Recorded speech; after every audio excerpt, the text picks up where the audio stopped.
through the media, through this madhyam, I can contact my judokas and give some tips regarding judo practice.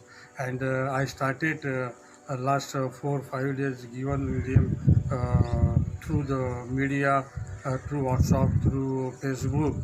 I am giving them some exercise and I got a very good response. And they are doing well. They are sending me the video. That here I can show you some good exercise and you can stay yourself fit. माझं इतलोच तुमकां सगळ्यांक सांगू शकता की stay at home and stay safe and stay fit. Do regular 1 hour exercise at home.